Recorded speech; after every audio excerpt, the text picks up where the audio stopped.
Hello everyone, welcome to another lecture of this campaign creation series. So हम लोग last lecture तक अपने advertisements को क्रिएट कर चुके हैं।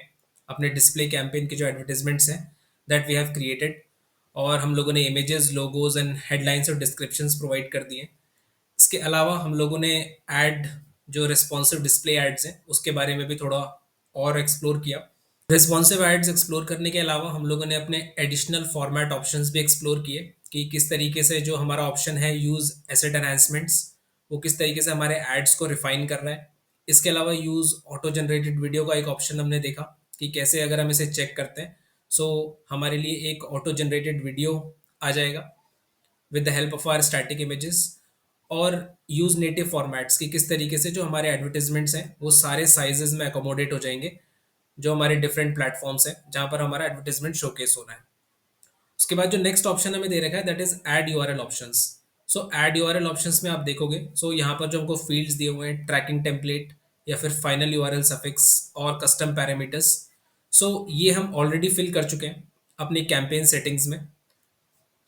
ये हमें दोबारा ऑप्शंस क्यों दे रहा है? ये ऐड यूआरएल ऑप्शन में जो ट्रैकिंग टेम्पलेट और ये जो दूसरे फील्ड्स हैं ये सेम ऑप्शन हमें क्यों दोबारा प्रोवाइड कर रहा है, जबकि ऑलरेडी हम अपने कैंपेन सेटिंग्स में ये सारे ऑप्शंस डिफाइन कर चुके हैं। एक बार हम अपनी कैंपेन सेटिंग्स में देख लेते हैं। तो अगर कैंपेन सेटिंग्स में हम लोग देखें कैंपेन यूआरएल ऑप्शंस में, तो हम लोग अपना ट्रैकिंग टेम्पलेट और फाइनल यूआरएल सफिक्स और कस्टम पैरामीटर्स डिफाइन कर चुके हैं। बट ये जब हमने डिफाइन किए थे ये सारे ऑप्शंस, तब ये था कैंपेन लेवल पे, और अब जो हमें पूछ रहा है ये सेम ऑप्शंस दो are in the ads level. तो बेसिकली ये डिफरेंट लेवल्स पे कैसे काम करेंगे, एक बार इस कॉन्सेप्ट को थोड़ा अच्छे से सीख लेते हैं, and then we will come back and fill these details in the ads URL options, and then will complete our ad. Sir, जब भी हम कोई कैंपेन क्रिएट करते हैं उस कैंपेन में हम क्रिएट करते हैं ad groups. Let's say ad group 1, ad group 2, ad group 3 and ad group 4। इस तरीके के कुछ एड ग्रुप्स हम लोग क्रिएट करते हैं, और इन एड ग्रुप्स के अंदर भी फर्दर हम लोग अपने एडवर्टाइजमेंट्स क्रिएट करते हैं। लेट्स जस्ट से एड्स 1 और एड 2, एड्स 2। इसी तरीके के कुछ एडवर्टाइजमेंट्स हम लोग एड ग्रुप 2 में भी क्रिएट कर सकते हैं, दैट इज एड्स 1, एड्स 2। इस तरीके से हमारी जो हायरार्की है एक कैंपेन क्रिएशन में वर्क करती है। This is the campaign level. उसके बाद हमारा आता है एड ग्रुप लेवल, और जो लास्ट लेवल है that is the ads level. During the campaign creation जब भी हम कोई चेंजेस करते हैं वो चेंजेस हम लोग कर सकते हैं अपने कैंपेन लेवल पे, यानी कि एक कैंपेन के लिए हम लोग चेंजेस डिसाइड कर सकते हैं। कैंपेन लेवल पे चेंजेस करने के अलावा हम लोग अपने एड ग्रुप लेवल पे भी चेंजेस कर सकते हैं और अपने एड्स लेवल पे चेंजेस कर सकते हैं। अभी जो हमारे पास जो एग्जांपल है that is ads URL option का। ऐड यूआरएल ऑप्शन अभी हमने अपने कैंपेन लेवल पे चेंज किया है। अगर हम लोग अपने गूगल एड्स पर आए, यहाँ पर अगर हम देखें कैंपेन यूआरएल ऑप्शंस, यहाँ पर जो हमने ट्रैकिंग टेम्पलेट दिए या जो भी हमने फाइनल यूआरएल सफिक्स दिए हैं या फिर कस्टम पैरामीटर्स दिए हैं, ये हमने अपनी कैंपेन लेवल पे अप्लाई किए हैं। दैट मीन्स कैंपेन लेवल पे अप्लाई करने का मतलब है कि इस कैंपेन में जितने भी हमारे एड ग्रुप्स होंगे और उन एड ग्रुप्स के अंदर जितने भी एडवर्टाइजमेंट्स होंगे, ये जो चेंज है जो हमने अभी अप्लाई किया है यहाँ पर कैंपेन यूआरएल ऑप्शंस में, ये सारे एडवर्टाइजमेंट्स में अप्लाई होगा। यानी कि जितने भी एडवर्टाइजमेंट्स हम इस कैंपेन के अंदर क्रिएट करेंगे उन सारे एडवर्टाइजमेंट्स पे ये जो हमारा कैंपेन यूआरएल ऑप्शंस है जो हमने डिफाइन किया है एट द कैंपेन लेवल, ये अप्लाई होगा। नाउ सपोज अभी जो हमने ऐड क्रिएट किया है, हम ये जो ट्रैकिंग टेम्पलेट और कैंपेन यूआरएल ऑप्शंस है इसमें कुछ चेंजेस करना चाहते हैं। इस पर्टिकुलर ऐड के लिए जो अभी हमने क्रिएट किया है, लेट्स एक्सपैंड दिस। ये जो पर्टिकुलर ऐड अभी हमने क्रिएट किया है इसमें हम कुछ थोड़े बहुत चेंजेस चाहते हैं। We will just first apply these changes. यहाँ पर हम लोग अपनी tracking template define final suffix यहाँ पर प्रोवाइड करते हैं। फाइनल सफिक्स के बाद जो कस्टम पैरामीटर्स हैं इसमें हमें कुछ चेंजेस करने हैं। Let's put the custom parameters. जो हमने कैंपेन लेवल पे डिफाइन किए हैं दो कस्टम पैरामीटर्स, वो ये दो कंपनी और सर्विस जो हमारे दो पैरामीटर्स हैं ये डिफाइन किए हैं। इसके अलावा जो ये पर्टिकुलर एडवर्टाइजमेंट है जो अभी हमने क्रिएट किया है, जो पहला एडवर्टाइजमेंट क्रिएट किया है, इसमें हम लोग एक और कस्टम पैरामीटर ऐड करते हैं। इस एडवर्टाइजमेंट के लिए हम लोगों ने एक और कस्टम पैरामीटर ऐड किया है, और वो हमने ऐड किया है content equals corporate housekeeping.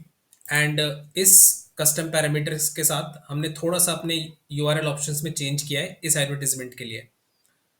So now जब भी हम इस कैंपेन को सेव करेंगे और पब्लिश करेंगे, सो कैंपेन लेवल पे जो हमारे ऐड यूआरएल ऑप्शंस हैं उसमें एक कस्टम पैरामीटर नहीं रहेगा, और जो इस एडवर्टाइजमेंट के लिए, पर्टिकुलरली इस एडवर्टाइजमेंट के लिए हम लोगों ने एक कस्टम पैरामीटर और ऐड किया है। सो जब भी हम कोई चेंज अप्लाई करते हैं अपने कैंपेन लेवल पे, सो वो सारे एडवर्टाइजमेंट्स पे अप्लाई होता है।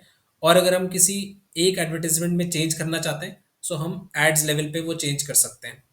सिमिलरली अगर कोई चेंज है जो हम एक एड ग्रुप लेवल पे करना चाहते हैं, सो वो उस एड ग्रुप लेवल पे या उस एड ग्रुप में हम लोग पर्टिकुलरली चेंज कर सकते हैं। सो यही चीज़ें हम लोग देखेंगे लोकेशंस के केस में, जहाँ पर हम डिफरेंट एड ग्रुप्स में डिफरेंट लोकेशंस ऐड कर सकते हैं और डिफरेंट कीवर्ड्स ऐड कर सकते हैं डिफरेंट एडवर्टाइजमेंट्स में।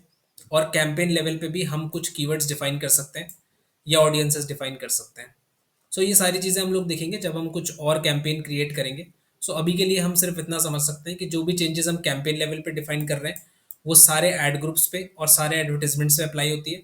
और अगर कोई चेंज हम एक सिंगल एड ग्रुप में या सिंगल एड्स में अप्लाई करते हैं, सो वो उस पर्टिकुलर एडवर्टाइजमेंट के लिए ही होगा या फिर उस पर्टिकुलर एड ग्रुप के लिए ही होगा। सो यहाँ पर हम लोगों ने एड यूआरएल ऑप्शंस यूज़ किया।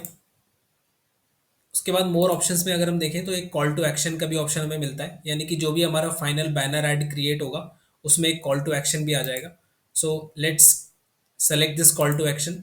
सो यहाँ पर हम लोग एक कॉल टू एक्शन चूज कर लेते हैं, विजिट साइट। इसके अलावा भी हमारे पास काफ़ी सारे कॉल टू एक्शंस हैं जो according to your need you can choose, या जो भी बिजनेस नीड है। सो अभी के लिए हम लोग विजिट साइट यहाँ पर चूज कर लेते हैं एंड इंग्लिश यहाँ पर लैंग्वेज चूज कर लेते हैं। उसके बाद कस्टम कलर्स भी हम डिफाइन कर सकते हैं, यानी कि जो भी हमारा कॉल टू एक्शन बटन होगा उसका हम कस्टम कलर्स यहाँ पर डिफाइन। सो जो मेन कलर है उसको हम कुछ इस तरीके से डिफाइन कर सकते हैं, hex colour. And this accent colour we can also define. So let's choose this. So custom colours define करने के बाद हमारे पास एक ऑप्शन आता है, इवन व्हेन पब्लिशर सेटिंग्स में override your custom colours. So जो भी कस्टम सेटिंग्स अभी हमने की हैं अपने ऐड पे, अगर हम चाहते हैं कि हमारे पब्लिशर वेबसाइट पे जहाँ पर ये ऐड शोकेस हो रहा है वहाँ पर ये कस्टम कलर्स और कस्ट कॉल टू एक्शन रहे, यानी कि ओवरराइड ना हो, सो हम लोग ये जो बटन है वो चेक कर सकते हैं। एंड इफ़ वी वांट कि जो पब्लिशर वेबसाइट है जहाँ पर हमारे एडवर्टाइजमेंट शोकेस होंगे, सो अगर वहाँ पर ये प्रॉपर्टीज़ जितनी भी हमने डिफाइन की हैं वो अगर ओवरराइड हो जाए, सो हम लोग इसे अनचेक कर सकते हैं। सो ये ऑप्शन यूज़ में आ रहा है हमारे नेटिव एड्स के लिए, जहाँ पर कि हमारे एडवर्टाइजमेंट्स जो भी वेबसाइट पे शोकेस हो रहे हैं उस वेबसाइट का डिज़ाइन और फॉर्मेट कॉपी कर लेते हैं। सो अगर हम नहीं चाहते कि उसका डिज़ाइन और फॉर्मेट कॉपी हो हर बार, सो हम लोग इसे चेक कर सकते हैं। और अगर हम चाह रहे हैं कि ये जो कस्टम कलर्स और कॉल टू एक्शन हमने चूज़ किया है ये ओवरराइड हो जाए according to the format and design of the website जहाँ पर कि हमारे ये एड्स पब्लिश हो रहे हैं, then we can just uncheck it. So now we can apply changes and click on next. So यार कैंपेन अभी हमने पब्लिश नहीं की है, बट कैंपेन पब्लिश करने से पहले आपको ये कैंपेन रिव्यू करना पड़ेगा जो भी आपने सेटिंग्स अपनी कैंपेन में यूज़ किए हैं, और जो भी बजट बिडिंग और टारगेटिंग आपने अपनी कैंपेन में यूज़ किए हैं वो सारी आप एक बार रिव्यू कर सकते हो, और जो भी एड्स आपने क्रिएट किए हैं that you can review again. So all the settings you can review and once you are satisfied you can just publish the campaign. So यार अगर हम लोग अपने कैंपेन्स पे आए, so we can see this campaign is published and it is also eligible. So अभी हमको जितने भी ये मेट्रिक्स हैं, clicks, impressions, CTR, average CPC, और इसमें सब में ज़ीरो यहाँ पर अभी दिख रहा है, बट जैसे ये कैंपेन रन करेगी थोड़े टाइम के लिए all these metrics will fill accordingly. So जो हमारी पहली अवेयरनेस कैंपेन है, awareness display campaign, that is